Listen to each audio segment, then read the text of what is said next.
Bonjour mes frères et sœurs, mes amis. Je vous fais ce message d'alerte que j'ai reçu cette nuit par le Seigneur, alors que je suis vraiment attaqué en ce moment par une grosse grippe. Mais ça n'empêche pas que le Seigneur m'a demandé de vous donner un message très important. Et pour ça, je vais rentrer tout de suite dans le vif du sujet avec Éphésiens 5,14. Réveille-toi, toi qui dors, relève-toi d'entre les morts, et Christ t'éclairera. Oui, toi qui vas tous les dimanches au même endroit depuis des années et des années et des années, qui ne portent pas de fruits et qui croient être sauvé tout en ayant une vie, entre guillemets, chrétienne paisible, le Seigneur te dit, réveille-toi, toi qui dors, relève-toi d'entre les morts et Christ t'éclairera. Il ne faut plus traîner.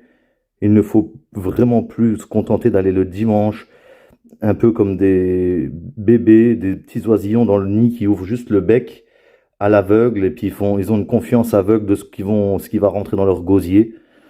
Et puis voilà, et puis après ils se contentent de digérer ça. Et ils bougent pas du nid. Donc là, le Seigneur, il vous demande de bouger parce que il revient bientôt et vous ne serez pas enlevé. Même si ça fait 40 ans, même si vous êtes ancien dans l'Église, je vous le dis clairement, vous ne serez pas enlevé.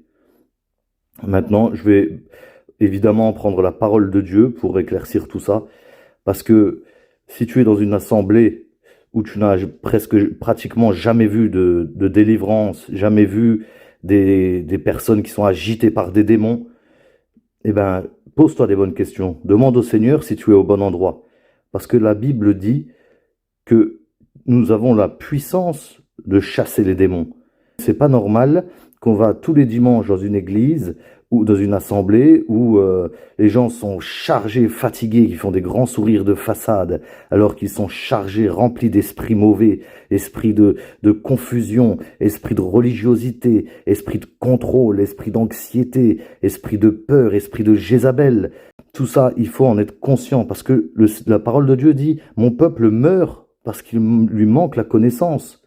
Et c'est pour ça que ce verset dit « Relève-toi d'entre les morts ». Parce que c'est la mort spirituelle. Là où on a laissé l'Esprit de Dieu s'en aller, où on fait que des programmes humains et on fait plein de bonnes œuvres pour faire croire que le figuier a des fruits, mais en fait il a que des belles feuilles, mais il n'a pas de fruits, et bien ce figuier est prêt d'être maudit par le Seigneur. Et vous qui êtes dedans, qui vous complaisez dedans tous les dimanches, eh ben vous n'allez pas être enlevé, vous allez entendre éloignez-vous, vous qui commettez l'iniquité. Je ne vous ai jamais connu. Vous allez être bientôt devant le trône de la grâce et vous allez dire, mais Seigneur, je t'ai servi tous les dimanches, j'étais à la sono, je jouais de la guitare. Seigneur, regarde, je me suis levé le samedi matin pour donner à manger aux pauvres. Et le Seigneur dit, je ne vous ai jamais connu. Ce serait dramatique. Et vous auriez le même jugement, par exemple, qu'un Adolf Hitler. C'est pour ça que la parole de Dieu termine par celui qui pêche, qu'il pêche encore. Celui qui est saint, qui se sanctifie encore. On ne joue plus, on ne peut plus jouer. On ne peut plus jouer. Et il faut vraiment se poser les bonnes questions. Parce que, par exemple, le Seigneur Jésus, on voit partout qu'il allait, il chassait les démons, il était tout le temps oppressé par la foule. D'ailleurs, il dit, le disciple n'est pas plus grand que le maître. S'ils m'ont persécuté, ils vous persécuteront aussi. Donc, les pharisiens qui ont persécuté Jésus, toute cette foule qui persécutait constamment Jésus, parce que forcément, il voulait être guéri, il voulait être libéré de ces démons, Jésus était constamment oppressé. Et nous, pourquoi nous, on devrait avoir une vie paisible? Se contenter des richesses que nous donne cette terre, et puis y aller juste le dimanche matin ou quelques autres jours dans la semaine, et puis dire gloire à Dieu, gloire à Dieu. Mais non, il faut arrêter de se moquer du Seigneur. Il faut arrêter de se moquer du Seigneur. On va aller juste par exemple dans le livre de Marc. Le livre de Marc, les 10 premiers chapitres, on va y aller vraiment rapidement parce que dans les 10 premiers chapitres, à chaque chapitre, on parle de démons. Et on sait très bien, quand la parole de Dieu insiste sur quelque chose, elle met le doigt sur quelque chose. Ça fait partie intégrante, quoi. Quand il le répète, c'est important. Mais quand c'est dit dans tous les chapitres, c'est que ça doit faire partie de notre vie, de notre quotidien même. C'est notre quotidien. Alors on regarde dans Marc 1. Il se trouva, au verset 23, il se trouva dans leur synagogue un homme qui avait un esprit impur et qui s'écria: Qu'y a-t-il entre nous et toi, Jésus de Nazareth? Tu es venu pour nous perdre? Je sais qui tu es. Voilà, etc. Dans le même chapitre, verset 32, le soir après le coucher du soleil, on lui amena tous les malades et les démoniaques. Et toute la ville était rassemblée devant sa porte. Il guérit beaucoup de gens qui avaient diverses maladies. Il chassa aussi beaucoup de démons. Toujours dans le chapitre 1, au verset 39, et il alla prêcher dans les synagogues par toute la Galilée, et il chassa les démons. On a déjà 3 fois, il chassait les démons dans le premier chapitre. Chapitre 2. Chapitre 2, l'esprit d'infirmité du paralytique qu'on passe par le toit. Donc le Seigneur lui dit: va, tes péchés sont pardonnés. Et donc cet esprit d'infirmité est chassé. Marc 3, verset 11. Les esprits impurs, quand ils le voyaient, se prosternaient devant lui et s'écriaient: tu es le Fils de Dieu. Mais il leur recommandait très sévèrement de ne pas le faire connaître. Plus loin au verset 13, il monta ensuite sur la montagne et il appela ceux qu'il voulut, et ils vinrent auprès de lui. Il en établit 12, pour les avoir avec lui, et pour les envoyer prêcher avec le pouvoir de chasser les démons. Verset 22, et les scribes qui étaient descendus de Jérusalem dirent: il est possédé de Belzébul, c'est par le prince des démons qu'il chasse les démons. Jésus les appela et leur dit sous forme de parabole: comment Satan peut-il chasser Satan? Si un royaume est divisé contre lui-même, ce royaume ne peut subsister. Et si une maison est divisée contre elle-même, cette maison ne peut subsister. Si donc Satan se révolte contre lui-même, il est divisé et il ne peut subsister, mais c'en est fait de lui. Alors là aussi, posez-vous les bonnes questions. Si les démons, il y a des gens qui sont chargés. Là, on voit dans tous ces chapitres, on va voir dans les 10 premiers chapitres, il y a des démons partout, ils courent, les gens sont chargés, remplis de démons. Alors qu'ils grandissent avec la Torah pour la plupart, avec la parole de Dieu, il n'y a rien d'autre. Il n'y a pas des chaînes YouTube, il n'y a pas Internet, il n'y a pas de télé, il n'y a pas de pornographie comme maintenant, il n'y a pas des abominations qu'il y a maintenant. Alors imaginez à combien plus forte raison, qu'est-ce qui vient dans nos églises? Et ils arrivent, ils s'installent et ils sont tranquilles. Mais posez-vous les bonnes questions. Est-ce que ça veut dire que l'Esprit de Dieu est encore là? Ou est-ce que les démons sont entre eux, dans l'assemblée? Ils font croire qu'il y a un semblant de Saint-Esprit parce qu'il y en a 2, 3 qui pleurent.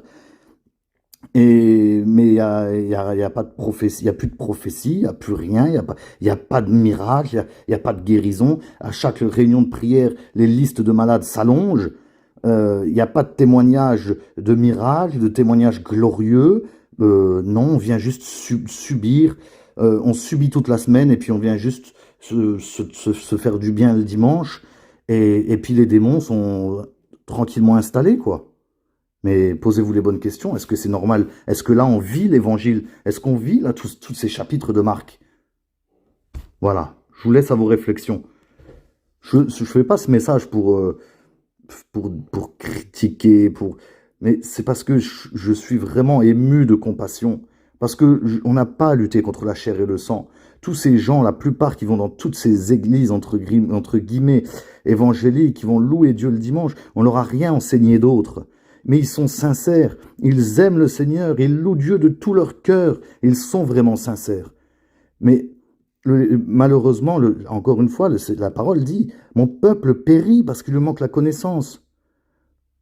Mais et dans l'église de Laodicée, qui croit qu'elle est riche, le Seigneur lui dit: achète du collier pour tes yeux. Mes frères et sœurs, mes amis, achetez du collier, il est temps, le Seigneur revient bientôt. Chapitre 4 de Marc. Voilà, on va aller au verset 15, la parabole du semeur. Le semeur sème la parole, les uns sont le long du chemin où la parole est semée. Quand ils l'ont entendu, aussitôt Satan vient et enlève la parole qui a été semée en eux. Donc là, il leur explique qu'on a affaire à Satan. C'est une guerre constante. Satan est là. Mais dans la plupart des assemblées, on n'ose plus parler de Satan, des œuvres démoniaques, qu'on peut avoir des esprits impurs, parce que malheureusement, il y a cette fausse doctrine qui s'appuie sur 2 Corinthiens 5, 17 pour dire tout celui qui est en Christ est une nouvelle créature, toutes choses anciennes sont passées, voici toutes choses sont devenues nouvelles. Mais c'est impossible, tu peux pas avoir d'esprit mauvais, tu es le temple du Saint-Esprit. Bah oui, moi aussi on m'avait dit ça. Jusqu'au jour où on m'impose les mains en me disant tu as un esprit de contrôle, et je suis tombé par terre et on a chassé cet esprit et j'ai craché et cet esprit est sorti par la grâce de Dieu. Alléluia. Mes frères et sœurs, cherchez la vérité, cherchez la vérité. Demandez au Seigneur de l'intelligence spirituelle. Au lieu d'écouter ces pasteurs, la plupart, il y a des pasteurs très bons, je ne suis pas en train de mettre le doigt sur tous les pasteurs, évidemment, que Dieu m'en garde. Loin de moi de toucher loin de l'Éternel. Il y a des pasteurs excellents, par la grâce de Dieu. Mais il y a certains pasteurs, c'est des loups déguisés en brebis. Et cela, il faut demander au Seigneur le discernement des esprits, le discernement pour savoir qu'ils sont des loups, qu'ils sont des francs-maçons. Il ne faut pas avoir peur de le dire. S'ils se fâchent, s'ils ne nous aiment pas comme ça, c'est parce qu'ils font partie du côté de l'ennemi. Et ceux-là, c'est ceux qui vont vous dire « Attention aux faux prophètes, attention, méfiez-vous de ceux qui disent toujours « Dieu m'a dit, Dieu m'a dit ». Attention à ceux qui font des esclandres en chassant les démons. Vous rappelez ce qui s'est passé à Toronto? On marche sur toujours la peur, la peur. Pourquoi on leur dit pas ce que Jésus a dit? Voici, je vous ai envoyé comme des brebis au milieu des loups. Soyez donc prudents comme les serpents et doux comme les colombes. Ou alors leur dire soyez comme les Béréens, qui examinaient les Écritures pour savoir ce qu'on leur disait, notamment Paul et Silas, ce qu'on leur disait était conforme aux Écritures. Examinez toutes choses, retenez ce qui est bon. Tout ce que je vous dis là, examinez toutes choses, retenez ce qui est bon. N'attendez pas qu'il y ait quelqu'un qui vienne vous dire avec un esprit de contrôle, avec un esprit religieux qui vienne vous dire « T'as vu le message de Nasser? Ah, celui-là, ah... » Non. Cherchez par vous-même, cherchez la vérité, allez dans le lieu secret, demandez Seigneur, ce que je viens d'entendre là, est-ce que ça vient de toi? Est-ce que je suis au bon endroit? Est-ce que je te plais? Est-ce que ma vie te plaît, Seigneur? Je veux vraiment mettre ma vie en règle, je ne veux pas te tromper parce que de toute façon tu regardes au cœur, tu sondes les cœurs et les reins, tu connais mon cœur exactement. Seigneur, je ne veux pas que tu m'enlèves ton Esprit Saint, Seigneur. Je ne veux pas être rejeté loin de ta face, Père éternel. Montre-moi le chemin, montre-moi si je suis sur le bon chemin. Amen. Donc j'en étais au chapitre 4. Après on est au chapitre 5, bien évidemment, le Gadarénien, avec cette légion de démons que le Seigneur chasse. Chapitre 6, j'ai noté versets 4 à 7. Mais Jésus leur dit, un prophète n'est méprisé que dans sa patrie, parmi ses parents et dans sa maison. Il ne put faire là aucun miracle, si ce n'est qu'il imposa les mains à quelques malades et les guérit, et il s'étonnait de leur incrédulité. Jésus parcourait les villages d'alentour en enseignant. Alors il appela les 12 et il commença à les envoyer 2 à 2 en leur donnant pouvoir sur les esprits impurs. Et au bout d'un moment, on a envie de dire, ben on a compris Seigneur, chaque chapitre là quand même, tu nous le dis. Mais pourquoi? C'est parce que ça doit faire partie de notre quotidien et il nous le rabâche. Mais pourquoi on a enlevé ça? Pourquoi on ne le fait pas? Et on peut vivre toute une vie comme ça sans avoir entendu parler d'un démon chassé. Et il y a un problème. Et pourquoi j'ai lu le passage où il dit « Un prophète n'est méprisé que dans sa patrie, parmi ses parents, dans sa maison, etc. » Il ne sera fait là aucun miracle. Posez-vous la bonne question aussi. Dans ce genre d'assemblée, est-ce qu'un prophète est bien vu? Quand quelqu'un de l'assemblée a du discernement, et que soit les anciens ou le pasteur fait tout pour chasser cet homme, alors que vous voyez bien que cet homme est un homme de Dieu. Vous voyez bien que c'est un prophète de Dieu. Et cet homme-là, il est méprisé, rejeté. Mais c'est des esprits, c'est une guerre d'esprits, là. C'est une guerre dans les lieux célestes. On n'a pas lutté contre la chair et le sang, encore une fois. Donc là aussi, posez-vous les bonnes questions. Si vous êtes plein de fougue, plein de zèle, que le Seigneur vous parle, que vous avez des prophéties, mais qu'on ne fait aucun cas de vous dans l'église, qu'on ne vous écoute pas, Seigneur, qu'est-ce que je fais? Parle-moi. Mais surtout, ne vous laissez pas convaincre par un autre. C'est Dieu seul qui devra vous dire si vous devez partir de cet endroit. Voilà, donc toujours au chapitre 6 de Marc, plus loin, verset 12. Ils partirent et ils prêchèrent la repentance. Ils chassaient beaucoup de démons et éloignaient d'huile beaucoup de malades et les guérissaient. Chapitre 7, versets 24-25. Jésus, étant parti de là, s'en alla dans le territoire de Tyr et de Sidon. Il entra dans une maison, désirant que personne ne le sût, mais il ne put rester caché, car une femme dont la fille était possédée d'un esprit impur entendit parler de lui, et vint se jeter à ses pieds. Voilà, donc c'est cette syrophénicienne que le Seigneur va mettre à l'épreuve. Et plus loin, verset 30, on va voir. Et quand elle rentra dans sa maison, elle trouva l'enfant couché sur le lit, le démon étant sorti. Et dans Marc 8, c'est intéressant, on voit là les pharisiens, qui, au verset 11, les pharisiens survinrent, se mirent à discuter avec Jésus, et pour l'éprouver, lui demandèrent un signe venant du ciel. Jésus, soupirant profondément en son esprit, dit « Pourquoi cette génération demande-t-elle un signe? Je vous le dis en vérité, il ne sera point donné de signe à cette génération. » Donc vous comprenez bien que si vous êtes dans une église qui est une assemblée très religieuse, donc c'est un esprit démoniaque, évidemment, parce que la religion ne vient pas de Dieu, eh ben, ne vous étonnez pas qu'il ne vous sera donné aucun miracle. Et dans le même chapitre, donc, la révélation que Pierre reçoit directement du Père éternel, que Jésus est le Christ, tout de suite après, le Seigneur lui dit qu'il va devoir souffrir, et Pierre, l'ayant pris à part, au verset 32, se mit à le reprendre. Mais Jésus, se retournant et regardant ses disciples, réprimanda Pierre et dit « Arrière de moi, Satan, car tu ne conçois pas les choses de Dieu, tu n'as que des pensées humaines. » Vous voyez, là, on rigole pas, là, c'est pas le Jésus bisounours qu'on nous a présenté. Arrière de moi, Satan. Il parle plus à Pierre, là, il sait qui c'est qui est derrière, qui manipule. Jésus aime Pierre. Mais c'est parce qu'il l'aime qu'il est ferme avec lui. Si vous aimez vraiment votre prochain, vous allez être ferme, mais dans l'amour. Vous n'allez pas le laisser partir n'importe où sur le chemin de la mort. Vous allez le reprendre, le redresser avec amour, mais avec fermeté. C'est comme ça. On ne peut pas caresser dans le sens du poil tout le temps. C'est pas possible. C'est pas biblique. Considérez à la fois la bonté et la sévérité de Dieu. Arrêtez de toujours être dans la bonté, dans la grâce, dans la grâce. Ça vous emmène en enfer. Le Seigneur revient bientôt. Et ensuite, juste après avoir repris Pierre, qu'est-ce qu'il va dire? Ça, je le lis parce que c'est vraiment trop important. À partir du verset 34. Puis, ayant appelé la foule avec ses disciples, il leur dit, « Si quelqu'un veut venir après moi, qu'il renonce à lui-même, qu'il se charge de sa croix et qu'il me suive. » Là, il a appelé la foule avec ses disciples. Donc, ce message s'adresse à tout le monde, pas à une catégorie de personnes, pas juste aux pasteurs. Si quelqu'un veut venir après moi, qu'il renonce à lui-même, qu'il se charge de sa croix et qu'il me suive. Car celui qui voudra sauver sa vie, la perdra. Mais celui qui perdra sa vie à cause de moi et de la bonne nouvelle, la sauvera. Et que sert-il à un homme de gagner tout le monde s'il perd son âme? Que donnerait un homme en échange de son âme?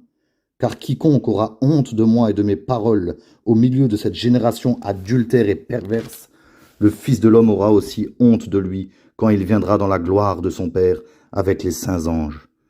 Oh mes frères et sœurs, que ce message vraiment vous touche, que ce message vous donne une repentance qui mène à salut. Je suis pas là pour faire du mal, je suis pas là pour cracher sur les gens. Ça va rien m'apporter que sinon peut-être des ennemis, encore un peu plus. Mais je veux juste en sauver le plus grand nombre, parce que c'est le désir de mon Dieu. Il revient bientôt. On a besoin de guerriers. Le Seigneur cherche un homme, une femme qui se tiennent à la brèche. On a besoin d'être soudés, d'être un même cœur, une même âme, d'être une famille soudée tous ensemble pour combattre tous les traits enflammés du malin. Il faut qu'on y aille comme un seul homme, comme l'Éternel l'a dit à Gédéon. Tu battras Madian comme un seul homme. Nous sommes le corps du Christ, nous sommes là. Nous devons être là comme un seul homme. Oh mes frères et sœurs, plus de dénomination. Plus de dénomination. Unissons-nous dans l'amour. Revenons aux anciens sentiers comme à l'église primitive, où il n'était qu'un cœur, qu'une âme. Ils étaient chaque jour assidus au temple. Ils jeûnaient, priaient ensemble, et on ajoutait chaque jour ceux qui étaient sauvés. Une prédication de Pierre, 3000 âmes. Mes frères et sœurs, ouvrez les yeux. Ouvrez les yeux. Le chapitre suivant, Marc 9, la transfiguration. Ensuite, ils descendent de la montagne. Et tout de suite après, verset 14, lorsqu'ils furent arrivés près des disciples, ils virent autour d'eux une grande foule, encore une fois, à chaque fois, la foule qui est là, le Seigneur n'a pas eu de vie tranquille. Les oiseaux avaient des nids, les renards des tanières, lui, il avait rien. On ne le laissait jamais tranquille. C'est pour ça qu'il avait besoin d'avoir une barque toujours auprès de lui pour pouvoir s'éloigner. C'est pour ça qu'il partait la nuit dans le désert. Il était jamais tranquille. Pourquoi nous, on devrait avoir une vie paisible? Il nous l'a jamais promise, cette vie-là. C'est des mensonges, ce qu'on vous dit là. Si vous vivez une vie paisible, vous n'êtes pas attaqué par les esprits mauvais, si vous n'êtes pas toujours en lutte, eh ben, c'est que vous êtes à côté. Voilà. Verset 14. Lorsqu'ils furent arrivés près des disciples, et ils virent autour d'eux une grande foule et des scribes qui discutaient avec eux. Dès que la foule vit Jésus, elle fut surprise, et on accourut pour le saluer. Il leur demanda, « Sur quoi discutez-vous avec eux ?» Et un homme de la foule lui répondit, « Maître, j'ai amené auprès de toi mon fils, qui est possédé d'un esprit muet. En quelques lieux qu'il le saisisse, il le jette par terre. L'enfant écume, grince des dents et devient tout raide. J'ai prié tes disciples de chasser l'esprit, et ils n'ont pas pu. » « Race incrédule, leur dit Jésus, jusqu'à quand serai-je avec vous? Jusqu'à quand vous supporterai-je? Amenez-le-moi. On le lui amena, et aussitôt que l'enfant vit Jésus, l'esprit l'agita avec violence. Il tomba par terre et se roulait en écumant. Jésus demanda au Père, « Combien y a-t-il de temps que cela lui arrive ?»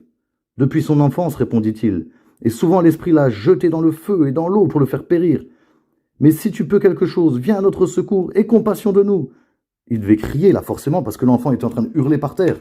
Vous vous imaginez l'ambiance avec la foule qui était tout autour.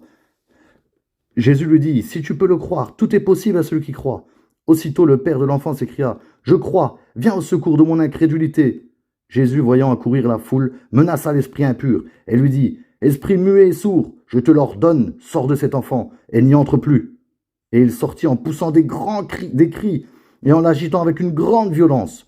L'enfant devint comme mort, de sorte que plusieurs disaient qu'il était mort. Mais Jésus, l'ayant pris par la main, le fit lever, et il se tint debout. Amen. Quel passage! Quel passage! Mais ça, c'est pour notre instruction. C'est parce qu'on doit le vivre. Ça, on doit le vivre. Si on ne le vit pas, c'est pas normal. Et pourquoi le Seigneur Jésus est aussi sévère? Au verset 19, « Race incrédule, leur dit Jésus, jusqu'à quand serai-je avec vous? Jusqu'à quand vous supporterai-je » Mais on se dit, c'est dur quand même. Mais parce que ces disciples, on peut dire, oh, avec l'amour humaniste qui est démoniaque, oh, le pauvre Jésus, les pauvres disciples, ils ont fait ce qu'ils pouvaient. Non, non, c'est parce qu'ils sont revenus auprès de Jésus en laissant cet enfant avec ses esprits impurs. Donc quand vous êtes tranquillement installé chaque dimanche et que vous savez qu'il y a quelqu'un qui est possédé par un esprit d'addiction, qui est alcoolique ou qui est quelqu'un qui est dans la pornographie et que vous le saluez hypocritement sans essayer de chasser ces esprits en le mettant face à cette réalité, est-ce que le Seigneur ne vous dit pas race incrédule et perverse alors que vous croyez que vous êtes dans le coup parce que vous louez Dieu? Posez-vous les bonnes questions. Ensuite, au même chapitre 9, plus bas, verset 38, Jean lui dit, « Maître, nous avons vu un homme qui chasse des démons en ton nom, et qui ne nous suit pas, et nous l'en avons empêché, parce qu'il ne nous suit pas. » « Ne l'en empêchez pas, répondit Jésus, car il n'est personne qui, faisant un miracle en mon nom, puisse aussitôt après parler mal de moi. Qui n'est pas contre nous et pour nous. » Et ce chapitre termine par « Le sel est une bonne chose, mais si le sel devient sans saveur, avec quoi l'assaisonnerez-vous? Ayez du sel en vous-même, et soyez en paix les uns avec les autres. » Demandez à Dieu si vous avez du sel en vous-même. C'est une question de cœur à cœur avec Dieu. Et je vais terminer avec le chapitre 10. Et on n'ira pas plus loin parce qu'ensuite, au chapitre 11, c'est le Seigneur Jésus qui revient sur son ânon à Jérusalem.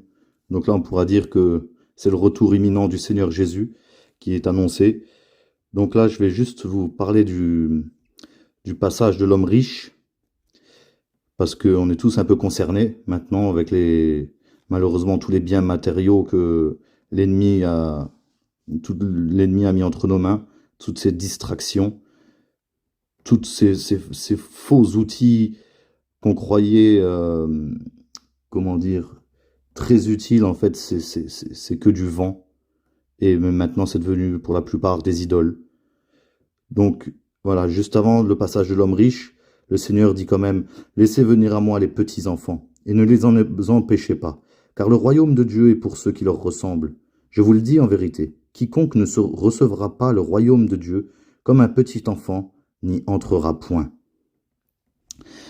Donc, c'est pour ça qu'il faut être comme un petit enfant. Seigneur, c'est vrai que ta parole dit constamment, chasser les démons, mais pourquoi moi j'en chasse pas? Pourquoi on ne voit rien dans l'assemblée où je vais? Pourquoi Pierre, il arrive à la porte du temple, il lève le paralytique sans aucun effort, le paralytique est dans la joie, libéré de son infirmité, et moi je sais que j'aurais peut-être donné de l'argent, mais j'aurais pas pu le lever. Je ne comprends pas, papa, dis-moi. Et là il va te dire, mon enfant, c'est parce que Pierre était au bon endroit. Donc voilà, soyons comme des petits enfants. Et ensuite, il y a le passage de l'homme riche. Et donc là, le Seigneur va lui dire, tu connais les commandements?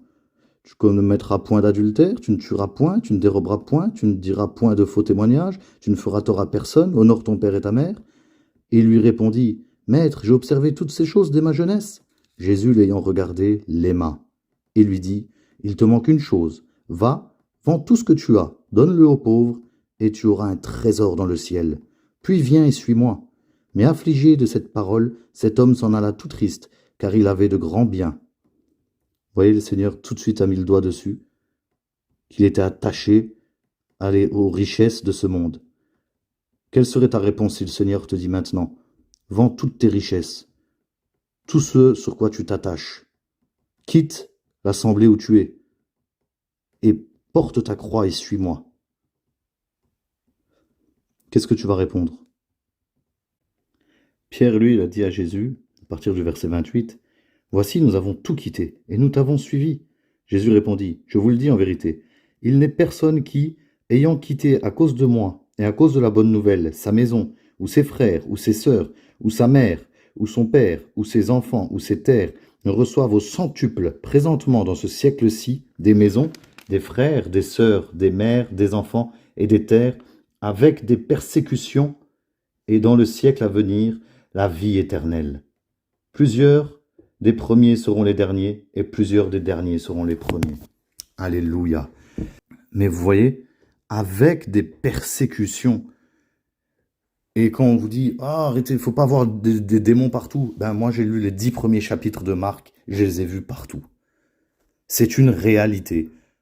Le monde invisible, il est plus réel que ce monde visible. Et je ne peux pas évoquer le livre de Marc sans terminer par le chapitre 16, le dernier chapitre, les derniers versets. Voici les miracles qui accompagneront ceux qui auront cru. En mon nom, ils chasseront les démons. Ils parleront de nouvelles langues. Ils saisiront des serpents. S'ils boivent quelques breuvages mortels, il ne leur fera point de mal. Ils imposeront les mains aux malades, et les malades seront guéris. Le Seigneur, après leur avoir parlé, fut enlevé au ciel, et il s'assit à la droite de Dieu. Et ils s'en allèrent prêcher partout. Le Seigneur travaillait avec eux et confirmait la parole par les miracles qui l'accompagnaient. Amen. Voilà mes frères et sœurs, je crois que j'ai assez parlé. Le message est clair. Il faut sortir de notre tiédeur. Réveille ton frère, réveille ta sœur. Dis-lui que vous êtes en danger de mort. Le Seigneur vous donne une alerte. C'est sérieux. Moi, j'aurais passé le message. Je sais que je ne vais pas me faire des amis. Mais comme l'Éternel a dit à Ézéchiel, si tu n'avertis pas, le méchant mourra, mais je te redemanderai son sang. Donc, si vous n'avertissez pas, si vous n'êtes pas là pour sonner l'alerte, dans ces assemblées que vous connaissez tièdes, eh ben, le sang de ces brebis qui ont été aveuglées, ben, il leur sera demandé. Et je vous dis pas ce qui se passera pour ces faux pasteurs, ces faux hommes de Dieu, ces faux anciens qui manipulent, qui trompent les gens. Vraiment, repentez-vous vite, revenez de vos mauvaises voies, il a encore temps. Le Seigneur est bon, il est lent à la colère, il est riche en bonté, il est compatissant, miséricordieux. Revenez de vos mauvaises voies, retournez dans le lieu très saint. Donnez les messages comme vous les recevez vraiment. Ne manipulez pas les messages, ne détournez pas les messages. N'enlevez pas les passages qui vous dérangent, qui vous feraient perdre des ouailles. Soyez vrais. Le Seigneur cherche des hommes vrais. Il nous a affranchis, il nous a rendus réellement libres. On pourrait continuer encore longtemps pour vous convaincre que c'est une guerre spirituelle, que nous sommes vraiment en guerre. On le voit avec aussi dans les actes des apôtres, hein, c'est constamment la persécution, c'est pas de tout repos. D'ailleurs, l'apôtre Paul dit qu'il est prisonnier, qu'il est dans les chaînes pour l'évangile, qu'il demande à Timothée de souffrir avec lui comme un bon soldat de Jésus-Christ. Il n'est pas de soldat qui s'embarrasse des affaires de la vie s'il veut plaire à celui qui l'a enrôlé, etc., etc. Donc, on n'est pas dans un évangile tout doux, paisible, calme. Sinon, on n'aurait pas besoin des armes d'Éphésiens 6 pour combattre tous les traits enflammés du malin. On n'aurait pas besoin de toute cette armure. À la place du casque du salut, ben, on nous aurait dit, ben, prenez le casque pour écouter de la louange. Et à la place des chaussures que donne le zèle de l'évangile, ben, il nous aurait dit, mettez les chaussons rembourrés que donne le zèle du canapé. Non, voilà, je vais terminer. C'est un message dur, donc je vais terminer avec une petite touche d'humour. Parce que je vous aime, parce que c'est vraiment un message qui me tient à cœur, qui vient du Seigneur, j'en suis convaincu. Et c'est par amour qu'on reprend les uns les autres. C'est par amour. J'ai absolument rien d'autre à gagner. Rien à gagner. Voilà, maintenant je voudrais terminer par la prophétie que j'ai reçue. Ça m'a troublé, mais bon, on s'y attend tous un peu.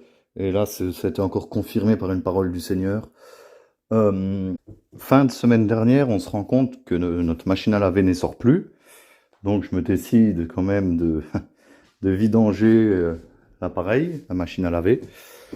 Et quand j'enlève le filtre, je vois malheureusement que j'ai dû oublier de vider mes poches. Et voilà ce que je vois, vous le voyez en photo, des billets de banque. Donc voilà, j'ai pu en vouloir qu'à moi-même. Mais donc voilà, je les ai posés là. Et ensuite, on est parti en Suisse. On a passé un merveilleux week-end par la grâce de Dieu, malgré les attaques, évidemment. Et en revenant de Suisse, j'allais prendre ma douche et j'ai posé un billet de banque suisse à côté de ces billets, français donc. Voilà, sans prêter attention, rien du tout. Mais cette fois-ci, j'avais décidé de vider mes poches. Et là, la parole du Seigneur est venue et m'a dit, ce que tu vois là, c'est l'économie de la France dans très peu de temps. Courant 2024. Voilà. C'est court, mais c'est très clair. Donc, c'est à prendre au sérieux. On continue à intercéder évidemment pour la France.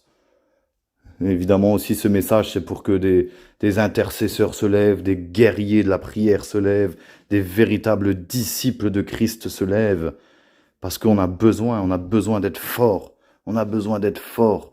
Ton Dieu ordonne que tu sois puissant. Rejoins le combat. Rejoins le combat. Le Seigneur est bon.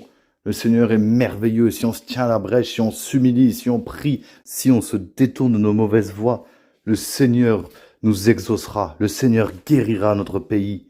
Il guérira la France. Mais pour ça, il faut que tu te lèves. Il faut que tu arrêtes d'être aseptisé, d'être aveuglé. Il faut que tu achètes du collyre pour tes yeux.